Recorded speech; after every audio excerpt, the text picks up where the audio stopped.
everyone, welcome to my No Monkey Reading info playlist. This particular video is the first installment of many to come, so I'll give you a short introduction and then get right into it. If you are new to this whole situation and have no idea what's going on, let me tell you that the people of a small town called Bainbridge, Georgia, are battling a project that the leaders didn't even bother researching before approving. That project is a monkey breeding facility that we're told will house up to 30,000 monkeys, with the purpose of being bred and sold to research laboratories. This playlist is full of videos to answer questions and provide transparency to locals and maybe serve as a warning to others to prevent the same mistake from happening in other parts of America.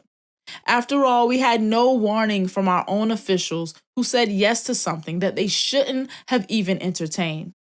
This video will answer the question, how and when did this start? I tried to research and find out exactly how far back I could go to find info on this, and the farthest back I could go was February and June of 2023, where the company Safe Human Medicine filed and registered their business in Pennsylvania, Massachusetts, and Delaware. Let me stop to mention that Safe Human Medicine should not be confused with Safer Medicines, who are very much against animal testing.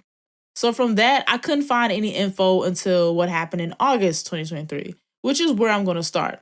Savills, one of the largest commercial real estate brokerage firms in the world, contacted the city of Bainbridge and asked officials to send information about the town, which they did.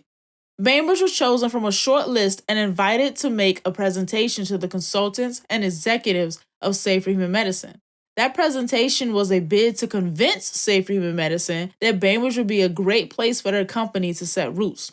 Obviously, Safe Human Medicine liked what they heard because on August 9th, there was a presentation and a virtual tour given by Safe Human Medicine and Savills to Bainbridge to introduce their startup company idea and plans. In that presentation, they talked about the need for animal testing, portions of their business plan, and of course, what they need and require from the city of Bainbridge. Ironically, on September 11th, 2023, David Jost, Jim Harkness, Jim Giovannoni, Kurt Durfler, and some other people like Chris Hermans, Patricia Crumley, and Danielle Fontaine, they arrived in Bainbridge and they lodged at Southwind Plantation. They were served breakfast and dinner, all the Southern hospitality stuff, but shout out to the unfortunate souls who had to cook and serve this lot. On the 12th, starting at 8 in the morning, they toured the town of Bainbridge and the proposed site.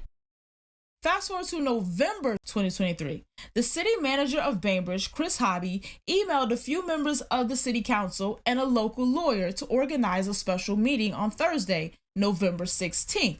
This was going to be in the ballroom of the country club. They invited members of the city council, the school board, tax assessors, and the development authority to approve the project agreement and tax incentives. Lunch was planned to be served in everything. This meeting was rushed and the documents weren't even prepared by the lawyers yet.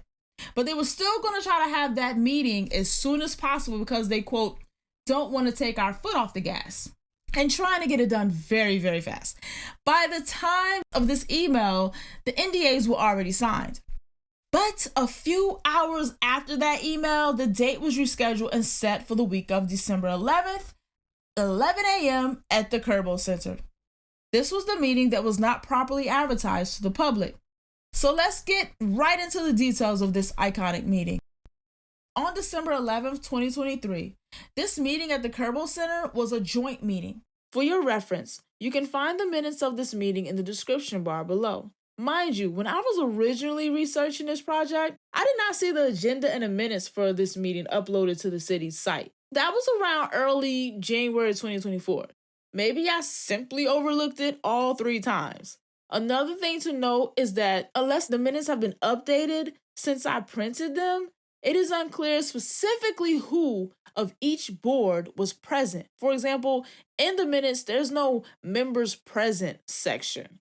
You can only see who motioned and second. This was a joint meeting. Present at this meeting were the Decatur County Bainbridge Industrial Development Authority, the City of Bainbridge, Decatur County, Georgia, Decatur County School District, Decatur County Tax Commissioners, and the Tax Assessors Board. This meeting was led mainly by Keith Lau. chairman of both the Development Authority and the Board of Education. A man by the name of Michael Kozlarek is the lawyer for the Decatur County Bainbridge Industrial Development Authority. Let's call him the IDA for short. Kozlarek described Project Liberty's project agreement and bond process along with the tax abatements to all of the attending boards.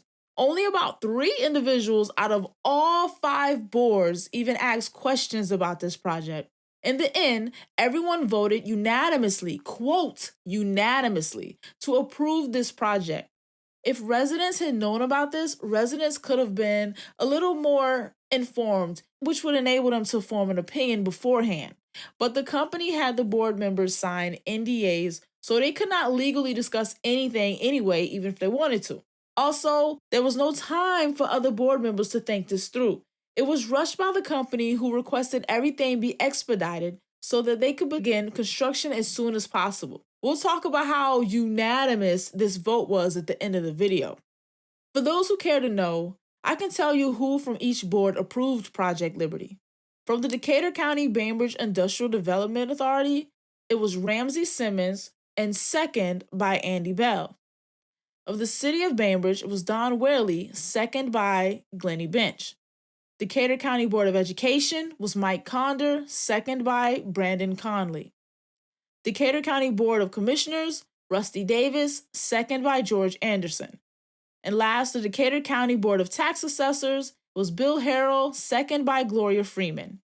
Since I'm mentioning the votes from this meeting, I can't forget to mention that there was a city council member who went out to use the restroom during this meeting, and by the time they came back, voting was over and considered to be unanimously approved. If they wanted to downvote, the opportunity was taken from that city council member from other board members. Wednesday, December 13th was the big public reveal. The local newspaper put out the first article regarding this matter titled, "Monkey Business, Local Government Approves Tax Abatement for Primate Husbandry Facility in Bainbridge." When I saw primate, I thought to myself, I know they don't mean monkeys. This must be the biggest typo in the history of our local paper. I was wrong. Thank you for watching. Be sure to like and subscribe, but most importantly, click that cute little bell icon to get notifications on the next video drop. Have a good one.